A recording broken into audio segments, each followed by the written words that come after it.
Yeah, and I want you to stay on screen because I think we need to go back and forth on this. You know, there's something deeper than the deep state, folks, and it is the real threat against Trump. If you're thinking it's the Democratic Party or Chuck Schumer, these are hand puppets. That this isn't the real threat. And these people don't want to be seen. And in fact, I had to go to God in prayer before I said I would be willing to put on this show, because we made a commitment to the people, didn't we? We said, we're not going to alarm you. We're going to arm you. Didn't we say that, Todd? That's right. That's what we say every week, and we mean it. Yep. So we are trying to be honest and straightforward with all of you that are watching. And before I divulge what we're going to talk about, I want to say two things, but again, I'd like you to stay on screen. Number one is that we're going to go deeper than most people and get to it. There is a food chain that you need to understand. And second, I want to make sure that you know that we're going to show you from the Bible how to be a warrior that doesn't just survive, but thrives in the middle of all of this. I don't care about what they're saying they're going to do with money, weather, control this, do that, the other. But here are the keys. Number one is the threat is deeper than you know. Secondly, they're more sophisticated than we understood. And number three, it is a supernatural moment for the body of Christ. And many of you that are watching listen to a lot of podcasts. We don't have any vanity about thinking we're the only ones you listen to. But I want you to see where we separate ourselves from others. We're not going to teach anything that we don't believe will work in real life. We're not going to awaken you to some panacea feeling. We want you to have true warrior spirit and to understand it. So here's what I want to say, and we're going to go back and forth on this. Number one, I already gave you a number one. Let me give you A then. Let me go through the alphabet real fast. The important issue in this hour, right now, the important issue in this hour is that Donald Trump has 4 years. That's what everybody needs to be thinking about. The church needs to think about it. Economists need to think about it. And we have just now uncovered what we are going to show you is the inversion matrix plot. It's a big deal. So you need to share with your friends right now. If you like this show, it'll help the algorithm to find people. If you press like, if you share it, it'll amplify our voice. I believe a lot of people need to hear this. I believe, Todd, that a great spirit of lawlessness has just been unleashed in America. And, you would think the left is saying, okay, we lost. Okay, we're not DEI anymore. We're not going to be woke. We're not going to do any protests, blah, blah, blah. We're going to just go away. It's just the opposite, isn't it, Todd? Yeah, 100%. I think they've had a contingency plan all along, and now we're seeing a little bit of what that contingency plan is. But the one thing that you can say about the left, which I believe is demonically inspired, is that they're resilient and they don't give up and they don't give in. And so we have a tendency, and I don't know why this is, but when we win, everybody kind of goes to sleep. It's like, okay, now we won. We don't have to fight. Just the opposite. We have to go full steam ahead because we have midterms coming up. We have a bunch of plots and schemes and traps and things that the radical left has set up. They want to use people that they term, this is not our term, but they call them useful idiots, people that are deceived, that have bought into their lies and deception. And then they utilize these folks. And by the way, they've been doing this in communist revolutions forever. I mean, this isn't anything new. But what is new is they have technology now, and they have algorithms, and they have different types of data that they can look deeper in than any past regime in history. So they're going to utilize AI. They're going to utilize all these different, surveillance techniques. And we got to watch this, Mario, because even, we just saw the elections in Australia. We saw them in Canada. And while we had a great victory in the United States, these other nations are going the other direction. And we're already seeing the new prime minister in Canada come out with all these stringent, privacy, not privacy, but censorship type of laws and things that he'd like to enact. And this is what they wanted to do here. They wanted to take away more rights, freedoms, religious liberty. And so they're already doing this in our neighbor in the north. And I know that many of our listeners and viewers are from Canada. We just want you to know we're praying for you. And regardless, this applies to you. This applies to folks in Australia, all around the world, to understand how we're going to refute this, how we're going to combat this evil plot and scheme to what I think what they want to do. They want to usher in the tribulation before it's time. And the Lord has given us more time to be about soul winning, but we have to discern this. We have to understand what's going on. So that's what we're going to talk about tonight. You know, fear is a monster, Todd. Fear is a monster, and I want to quickly comment on what you just said. When Moses left Egypt with the Jewish slaves, the nation of Israel, when they left, it didn't take long before the reality of freedom set in. And this is a problem with people that tend to fall back into socialism after an election like Trump. So the tendency is we've left slavery, but now food is not convenient. There's conveniences in a prison cell. There's conveniences in a socialist system.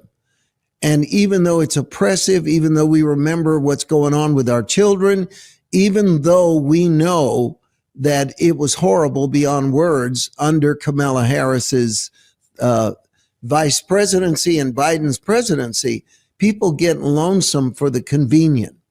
They would rather be safe than free. And that's a real powerful thing. What a lot of people are getting, if there's buyer's remorse about the policies of Donald Trump with tariffs, it's this buyer's remorse. They want the convenience. They're kind of slipping back and they don't realize what the price is. I think what is your opinion of that, Todd? Well, I'm so glad you brought this up because it's exactly what's playing out before our face right now. Is that, you look at your 401k and you might have lost a little bit, really not that much if you think about it, but some people more than others, obviously, and you start to panic. And this is what people do often. They panic sell.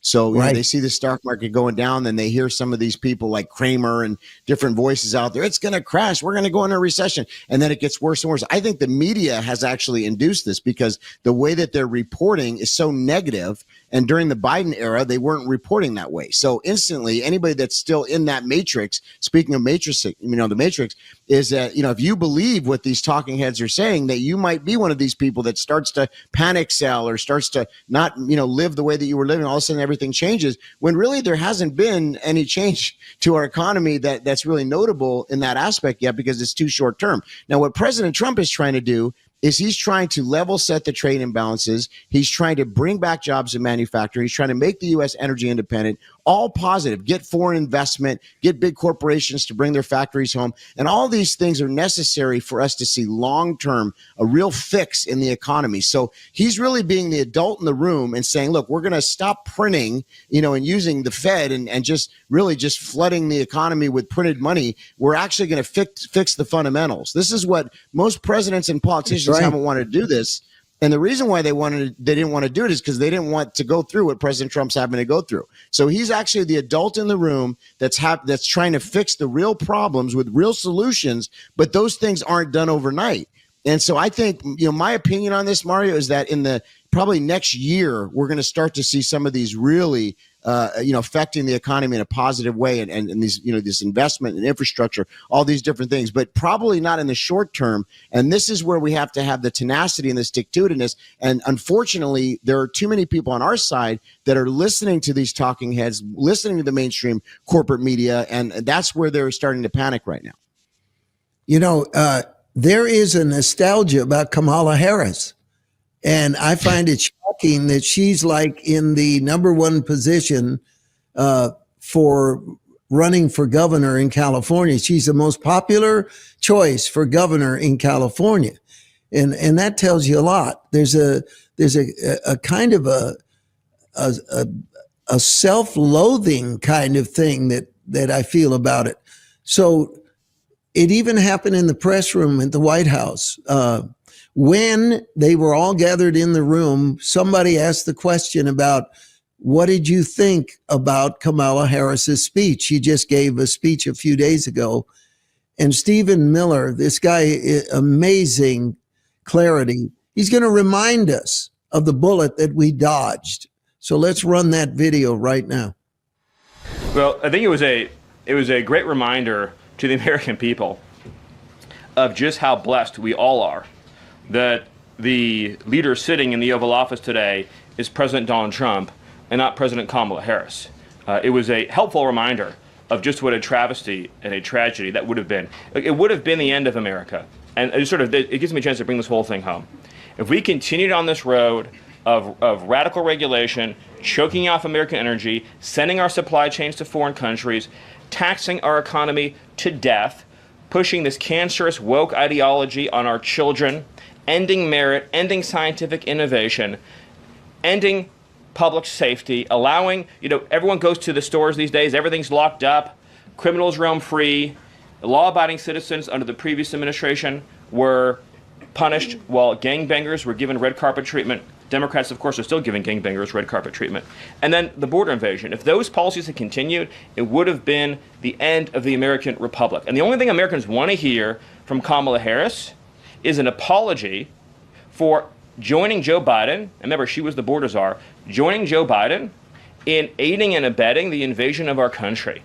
And we're never going to stop talking about this, because what they did to this country is unforgivable. It is an eternal stain on the Democrat Party. Every day we read another story.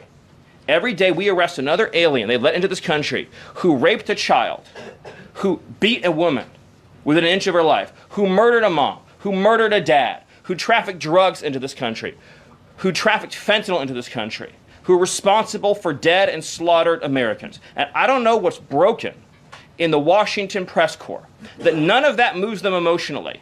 The only thing that gets them exercised is, do we need to have more trials for terrorist supporters? Do we need to have more trials for gangbangers? Do we need to have more trials for illegal alien invaders? Even though Congress and the Constitution clearly say that you can expel invaders and illegal aliens quickly, efficiently, and properly.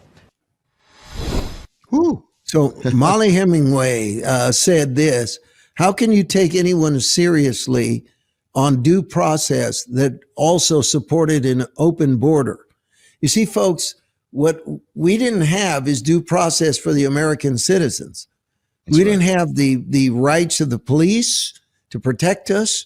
We didn't have the sanity of the constitutional law. And now all of a sudden, it's so amazing, isn't it, how they change, and suddenly they're for the criminal, they're for the individual that they ought to be against, and they totally forget how lawless and open they were for anybody to come in this country. Go ahead, Todd. Yeah, they use these. It's like surveys that they do where they can see what would draw the people in. What would be a good topic that we can talk about. To bring in this group of voters or that group. That's what the left does, and so they check. They try these different things, and having. I thought there was a recent interview. I don't know if you saw it, Mario, where they were interviewing somebody. I think they were part of the gangs, like the cartels, and they were saying, "What do you think about Donald Trump?" Are you kidding me? Like, who cares what you think about Donald Trump? You're a criminal. But these are the types of people. And then somehow, because of the spin from the media, they try to paint Trump as the bad guy in that. I mean, I think most thinking people, and I know our audience are thinking people, would say that's insane. But yet there's a segment of society, and I've seen these people, Mario. I hate to say it. We were just in an amusement park because I brought my daughter down here, and a lot of these people are walking around in amusement parks. A lot of these angry people that are low information people that are already upset about something, and all they want to do is be told what they should be, who they should be upset, who they should point their anger towards, and that's what they're doing. You need to be angry at Donald Trump because your 401k is going down. You need to be angry at Donald Trump because of this or that. Meanwhile, they have no idea what's going on, and I love how they love to give advice on the economy. These people can't even have money in their account. They have no understanding of finances at all, but they're the experts, so it's just amazing how far we've come, even in my lifetime, to just how low they can go. I mean, they are literally at rock bottom at this point, and yet they're going lower. It's like they're, it's amazing, but that's what they do, and that's what they're doing in our society, unfortunately. Yeah, and you look at it, and folks, we have now 3.5 years is what I'm going to say. 3.5 years we've got left to make this thing permanent. And what I'm going to say is the dragon is in the cage, but the dragon has not been slain. There is still a job to do, and it's critical for all of us to know our part in that job. The skyline you see behind me is Tyler, Texas. And our 6 semi trucks are leaving in 2 days to bring everything we've got down there for a massive crusade. We're using our largest tent, and we are expecting thousands of people from all over that region to come. And that's going to begin on Sunday, May the 18th, 6:30. On Monday and Tuesday morning, we're going to have Todd Coconato speaking in the tent.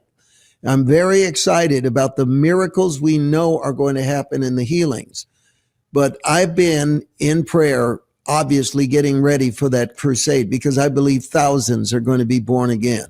I believe it because society is desperate. But in it, you know what, Todd? In my prayer, I've been asking God, what do I say? Because I'm going to tell you my job. The Bible said there was a prayer that Paul asked the Ephesians. He said, pray for me that God would open my mouth that I may bring forth the mysteries of the gospel.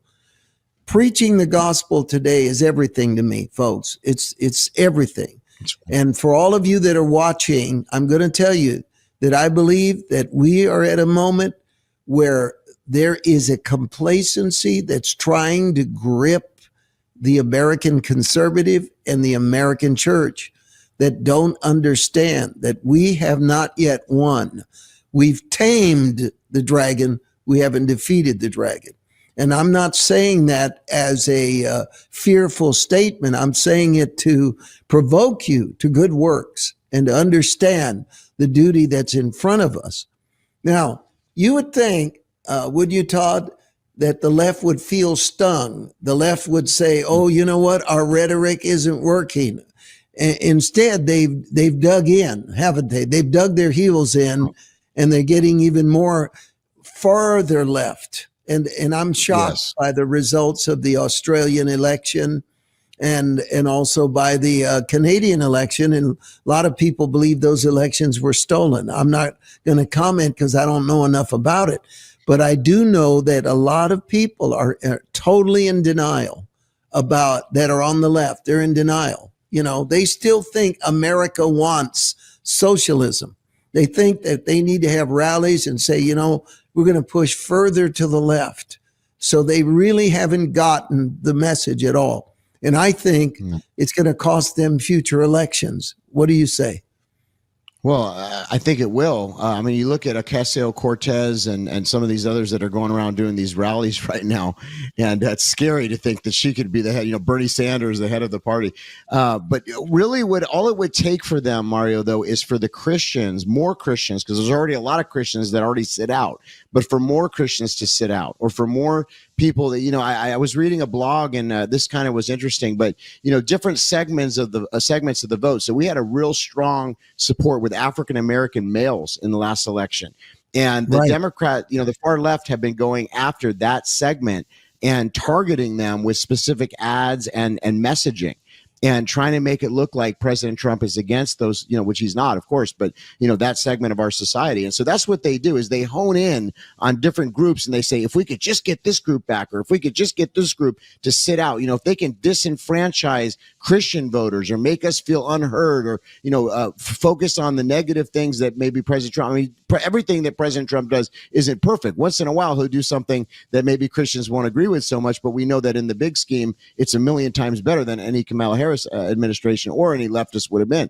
But so what they do is they'll hone in on those, and we have to be wise to this, Mario, because this is where I even see friends of mine that get tricked by this. This is trickery, okay, where they hone in on, say, well, I don't know if I could vote for Trump now because he did this. Excuse me, are you looking at the big picture? We don't want to go into communism. We don't want to go into, I mean, the plan is so evil, and we could literally be there in the next election cycle if we don't understand this. So that's why we're talking about this tonight, because you have to kind of get out of the momentary news headline and look at the big picture and understand what both sides are trying to do, and where the left is trying to take us is nothing short of tyranny. That's where we would be headed. And it would get so bad. If anybody thinks it's been bad or we've seen bad, to understand what like an AOC administration would be like, my goodness. I mean, we haven't seen the likes of that in this generation. That's how bad it would be. So we have to keep focused and not let the little things pull us in or make us, not get involved. That's what they want to do. And here we're going to run a video that you would have thought was more of the summer of BLM. You would have thought it had to do with Portland, Oregon, back when we were under the COVID lockdown and these riots were going on every night. This happened at the University of Seattle. Watch what happens to the police in this video. Let's look at it right now.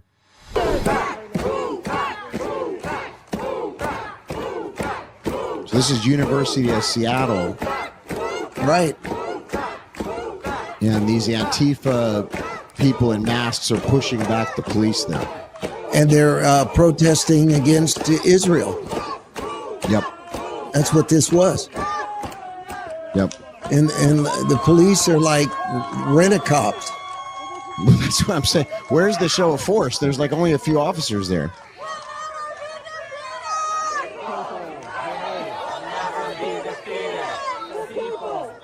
I think these types of things are staged. I think they're staged, Mario. I think that this is all a psyop, Yeah, I wonder if they're going to ask those cops, hey, did we do it right? Did we look right? Did we look sheepish enough? What was the deal there? But, I mean, who are these people? Who are these people in the, it's kind of like when they roll out, they're supposedly these, white supremacists. You ever seen them when they roll them out? They always got the masks on. And honestly, I'm just being truthful. I think a lot of times they're feds. I know that's kind of controversial, but I think there's some type of psychological warfare operation, if anything, where that to me, that's what that looked like, Mario, is that it was something that they wanted to get on film to say, look what's going on here. There's all these protests. Everybody's against Israel. Everybody's against Trump. It doesn't sit right with me. And we're going to find out as the show goes on what the inversion matrix plot really is. But it begins by understanding what we're talking about. There's a food chain, and the real villains in the earth are not seen. In fact, I'm going to go as far as to say is we've never seen them in public. At least we haven't identified them. But they are the ominous force. So in your food chain, you have these little charts where you see the little fish being eaten by the bigger fish all the way up. The first fish that I want to talk about is the idealistic youth, because this is important. One of the great miracles happening in America right now is that Gen Z men are turning to God, and and the numbers are going to keep increasing. But prior to this, and still among a lot of them, is idealism. They love the poor, good thing. They have compassion. Yes, they're sensitive to racial equality. They don't want to hurt anybody. That is not new. Way back in Winston Churchill's time, they were saying that if you're not a socialist when you're young, you don't have a heart. And if you're not a conservative when you're older, you don't have a brain. Well, in between the heart and the brain, what we've got is that low level of young mind. It's idealistic, subject to unfinished sentences and optics and turn of a phrase that will suddenly say, if you love and you have, and nobody does it better than the pop singer. I'm talking about a Taylor Swift IQ, where you simplify everything, simplistic views of everything. And this is where we are. Okay. The next bigger fish to that is the middle management, politician, celebrity for hire.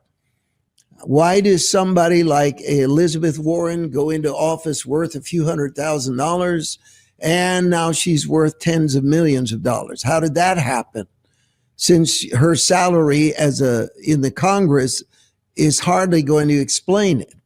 Well, that individual is now insincerely. See, what you got in the first fish is sincerity. In the bigger fish, you've got money.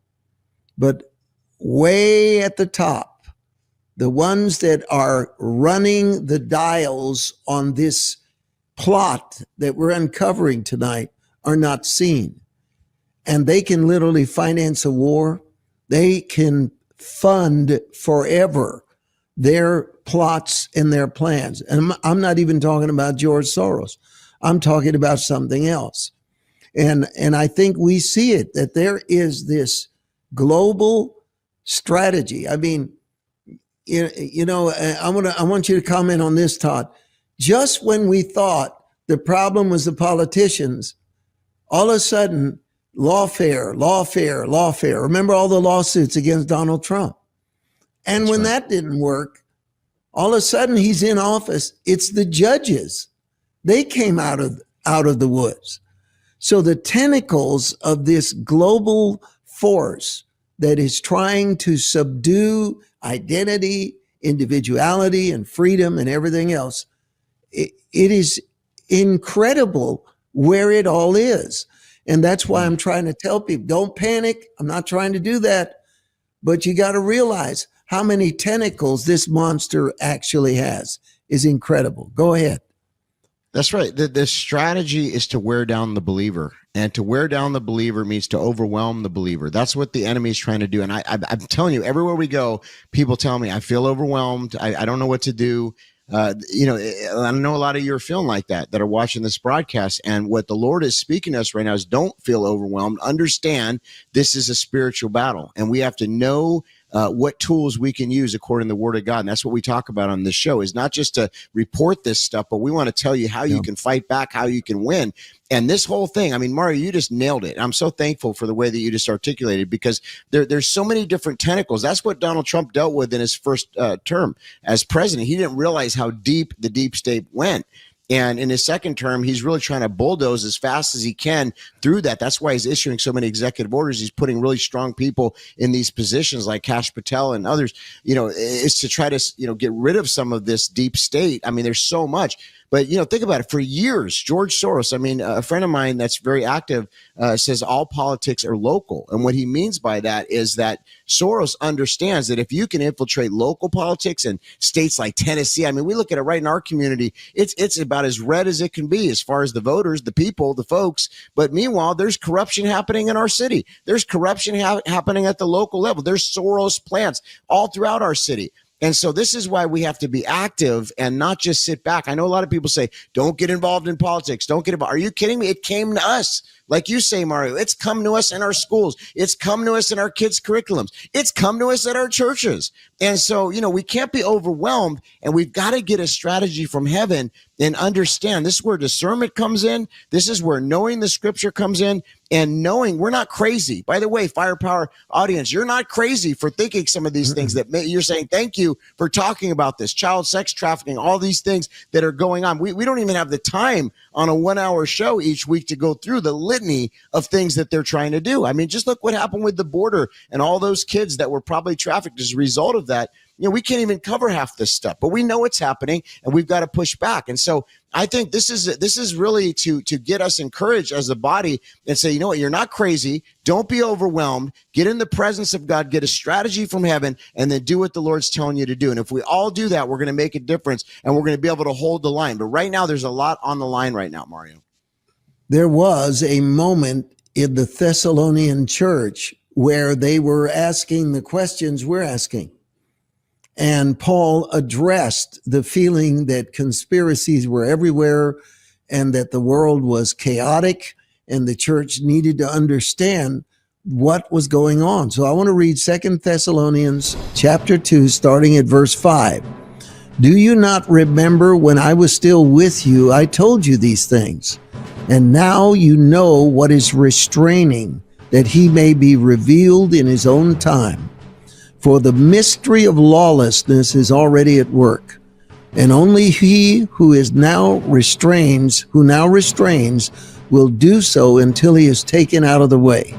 Then the lawless one will be revealed, whom the Lord will consume with the breath of his mouth and destroy with the brightness of his coming. The coming of the lawless one is according to the working of Satan with all power, signs, and lying wonders, and with all unrighteousness, deception among those who perish, because they did not receive the love of the truth, that they might be saved. For this reason, God will send them strong delusion, that they may be deceived. Now, I should believe the lie, Verse 12, that they may all be condemned who did not believe the truth, but had pleasure in unrighteousness. The mechanism of deception is at work. It's widespread. I'll tell you the most breathtaking display of hypocrisy I ever saw in my lifetime. I was attacked by a leader of a denomination for being political. Then it came to light that this individual who told me to stay out of politics was receiving money from the Democratic Party. Not thousands, but millions of dollars. Wow. They were being funded to tell me not to get involved in politics by politicians. This is what we're talking about. Now, is it right to uncover all this? Is it right to hit the rock over, watch all the insects squirrel, or shine a flashlight into a dingy basement to see what all is going on? Absolutely. Because the only way that you and I can have triumph in Christ is to understand what we're up against. Otherwise, Todd, why would Paul say all these things about the Antichrist and about the restraint? I believe that we can extend the opportunity to witness to the world and get all our loved ones in before Christ comes. But I think what it's going to take is a vibrant church, an on-fire church, and it's also important to understand not everybody's going to jump in, are they? But you can, and you can't allow the enormity of the enemy. We can't allow the size of the enemy to influence our faith or our decision to stand and fight. Go ahead, Todd. That's right. I mean, history tends to repeat itself, and we've looked at the past. We've said, how did that happen? How did that happen in that country? How did that happen in that time? And here we are. We've been seeing it. And to your point, Mario, I mean, I've got a lot of people that have pushed back over the years and said, you're too political, you're too this. And I just think, what is political about defending the life of an innocent baby? You know, what is political about marriage between a man and a woman, or you know, defending core principles of biblical theology? I mean, there's nothing about that that's political. They made it political, but it's not political. And right now, I mean, we've fought for religious liberty in our country. President Trump just actually put a task force together to stand for religious liberty against Christian persecution, against, you know, any type of persecution. And if we think even in the short period of time that he's been president, the first 100 days, how much has been accomplished through the executive action. But I have something that I want to talk about that. I have a bone to pick. You know, our Congress right now in the House and the Senate is Republican.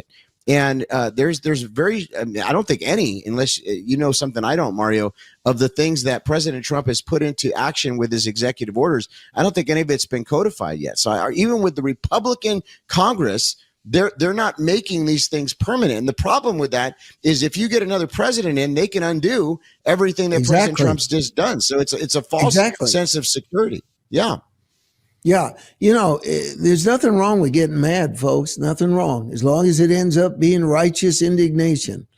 But if you want righteous indignation, you would have thought, now that the deportation order is in, now that ICE is doing its job, you would think that the gangsters would be afraid and maybe have a low profile. Instead, they were part of a demonstration, illegals, including gangsters, in Times Square.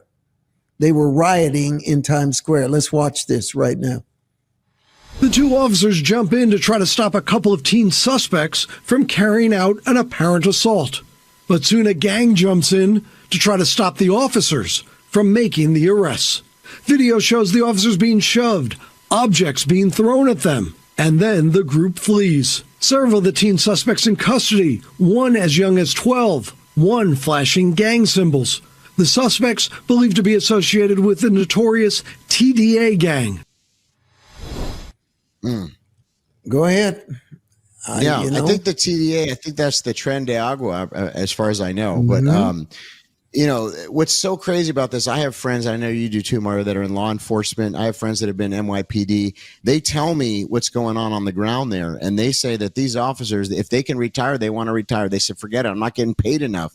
And that's because they haven't had the support of elected officials in the city of New York and the state of New York. And this is what happens. And you mentioned earlier in the broadcast about lawlessness. The devil is the lawless one. I mean, these are the folks that wanted to defund the police. These are the folks that said, hey, you got to defund the police. And, you know, they stopped key policies that, if you recall, during the time that Giuliani was the mayor in New York, this stuff wasn't happening because he really did clean up that city. I remember I used to visit in New York all the time before and during when he was the mayor of New York City, and it was cleaned up quite extensively compared to it is now. Now it's regressed. It's gone back to having a lot of the issues and even worse. And part of that is because they flooded. If any of you are watching from Manhattan, you know exactly what I'm talking about. They flooded this city with illegal people, with people from other countries. And they're not, a lot of them aren't the good folks from other countries. They're people that were, like President Trump says, they kind of emptied out their jails. You know, so this is insane. And, you know, anybody that's watching this broadcast, I think we have a pretty informed audience. But if you might want to familiar yourself with the Rules for Radicals, which was a book that was Saul Alinsky, and then also Cloward and Piven strategy, because what we're seeing, what we're talking about tonight, Mario, is exactly that. And I'll just say this real quick. They use our own beliefs and our own ideologies against us. So what they'll do is, for instance, if you think about Christians, we're known by our fruit, we're known by our love. So think about what they do with the LGBTQ and the alphabet mafia, right? What do? They say, well, love is love, right? Love is love. They use Christian terms and terminology, and then that way they think that, you know, it's going to subdue. And unfortunately, a lot of believers fall into that trap. And that's that. You know, you mentioned a little righteous anger. I have a little righteous anger because I can see what's going on here, and I think many of you can, and what their plans are. And that's why we need to get ready right now to make sure that we can fight in the spirit, get in our prayer closets, and continue to pray for our nation and our cities. Because these officers, it bothers me when I see young people think, in my day, young people would not have done that with the police department. I'm sorry. Maybe at a smaller scale, maybe some very fringe situations, but not to the level of what we're seeing right now.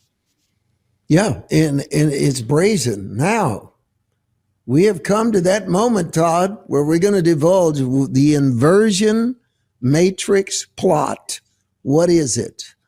Well, watch this video because it's going to explain to you what we're getting at. We're getting deep into it right now. Here it is. Come closer. I've got something to tell you. Something is happening across the Western world. You can feel it on the streets, in the courts, at work, and online. It's not just political. It's not just cultural. It's psychological. A silent shift is underway, and it has a name. The inversion matrix. 5 sections. Section 1. The reversal begins. In this new system, the native becomes the intruder, the majority becomes the villain, and the truth becomes hate speech. The very people whose ancestors built these nations, who raised the families, tilled the land, and paid taxes, now find themselves apologizing for simply existing. How did this happen? Section 2. Psychological engineering and guilt programming. It began with psychological engineering. First, inject guilt programming, a constant stream of reminders about colonialism, slavery, privilege, and oppression. Then, flood the language with weaponized labels. Racist, transphobe, Islamophobe, far-right, each designed to shut down conversation, to train you, to self-censor, and to submit. This isn't about justice, it's about control through confusion. Section 3. The two-tier system of compassion. Look around and you'll see it. As a matter of fact, I think that you know it already. Certain groups can gather publicly in the name of religion or pride. Others are fined, silenced, or arrested for praying silently. Crimes by one group are explained away as trauma, misunderstanding, or cultural norms. Same crime committed by someone else, instant outrage, national headlines, and cancellation. Ooh. Isaiah said they would call good evil and evil good. The manipulation that we are watching, everything that gentleman said. Now, here is where Americans don't understand. Think of the United States as an island and the water is rising, not because of global warming. I'm not buying that part. The waters of hostility are rising.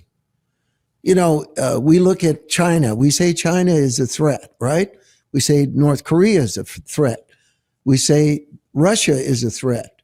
But we forget that basically we've lost England. We've lost France. These are nations that now are so woke that there's 5 sections to the inversion matrix. And in England, they're in all 5. All 5 of them. They're living it out. You can't have free speech in England if you criticize the wrong religion. So we're watching that our allies are going in a certain direction. And then we look at Canada.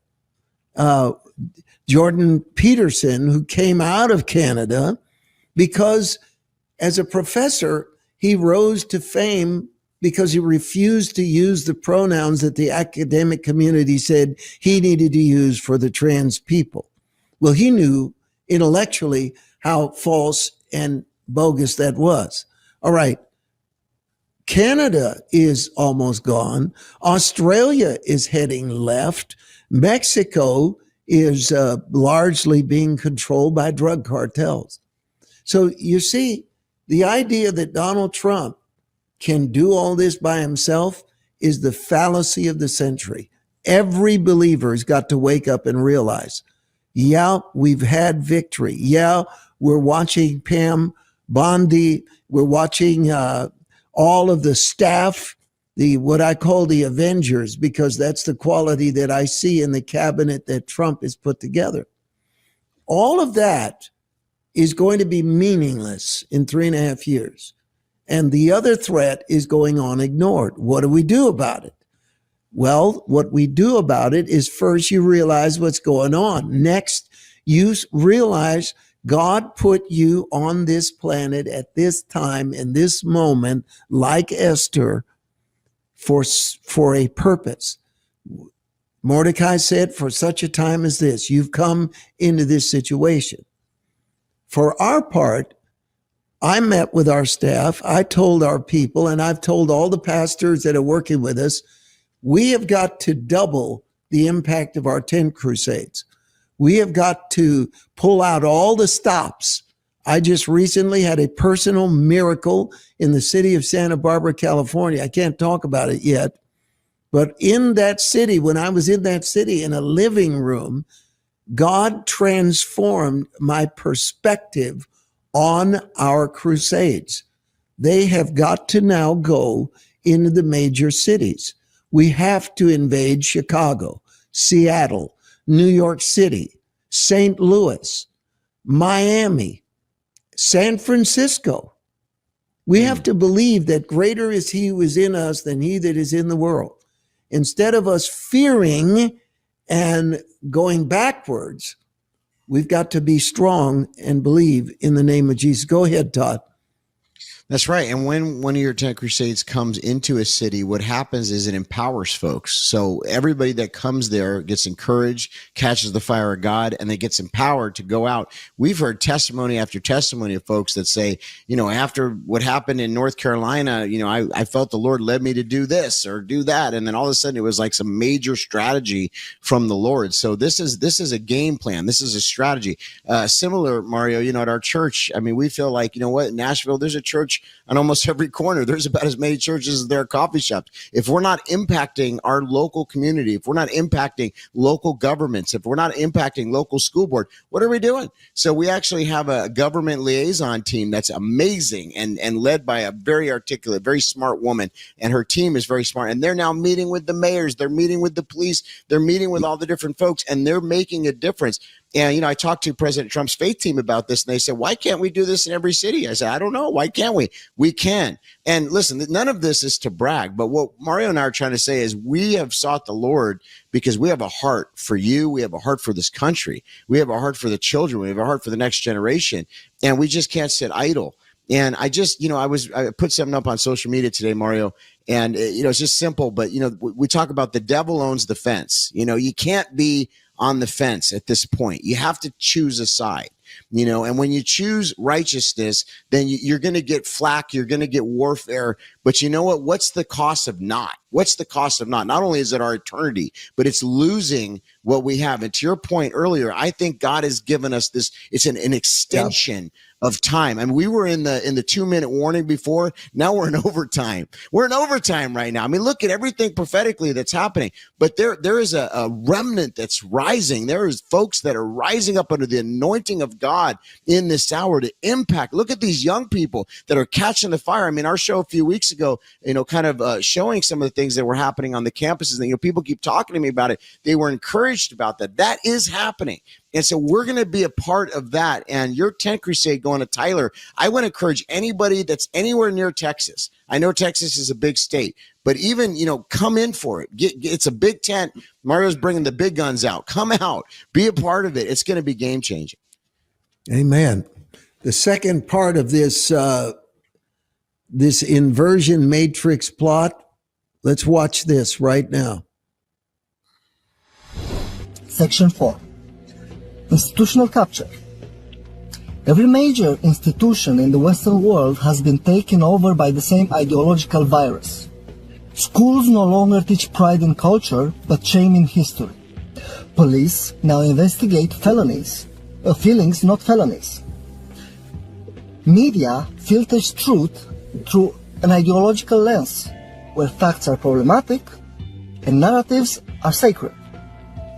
Even churches and temples now bow down to slogans instead of scripture. This is called institutional capture, and it's not accidental. Section 5 is the long game. Divide, demoralize, and replace. But why? Because a divided, guilt-ridden, and morally paralyzed society is easier to govern. Shatter its tradition. Drown it in imported ideologies, redefine its language, and turn its people against themselves. This is what I'm keep trying to say. These are the true cracks through the matrix. The end goal?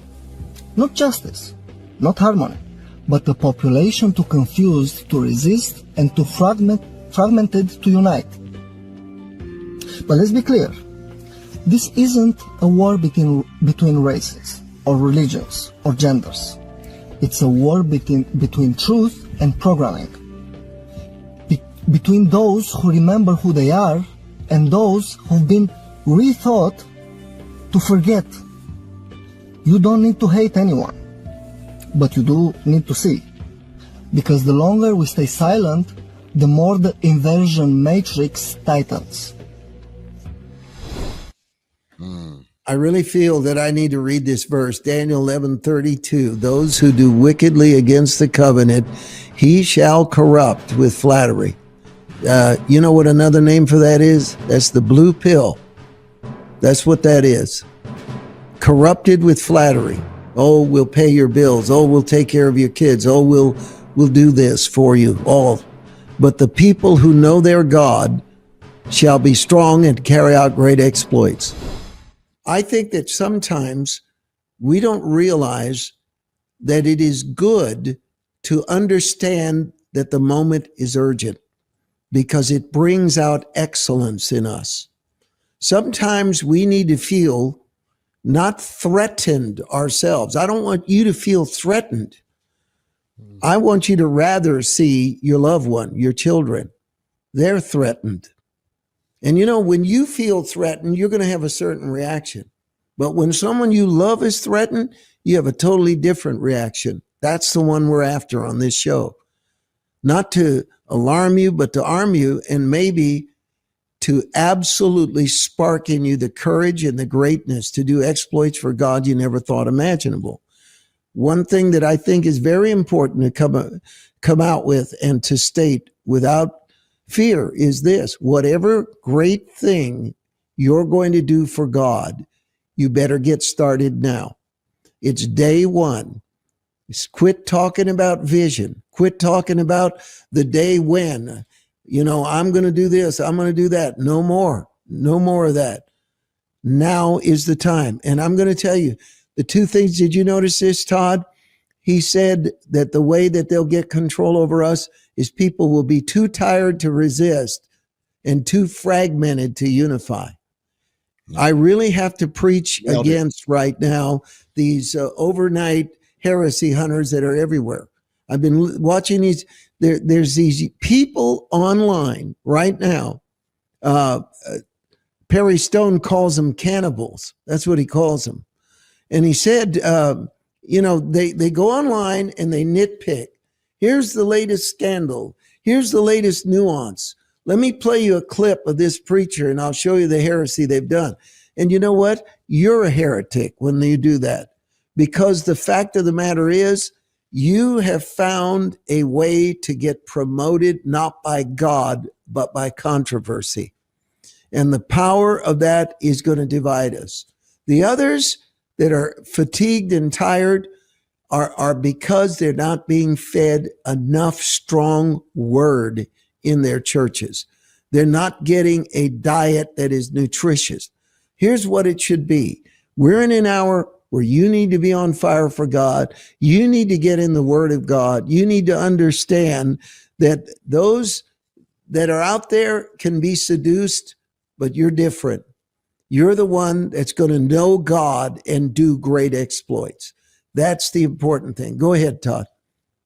That's right. Don't be seduced. That's, I came from Hollywood. I saw a lot of seduction out there. Don't be seduced. Don't be seduced by the things of this world, the accolades of man being, proved by everybody. Don't take a public opinion poll about what you're going to say. Speak truth. Do it boldly. Do it unapologetically. I mean, obviously not in a way where we're attacking people, but in a way that we speak it so that they're set free. That's what the Bible says. The truth sets the captive free. And we can't apologize for truth. There's so many folks that I know that are preachers that are afraid to speak the full Bible.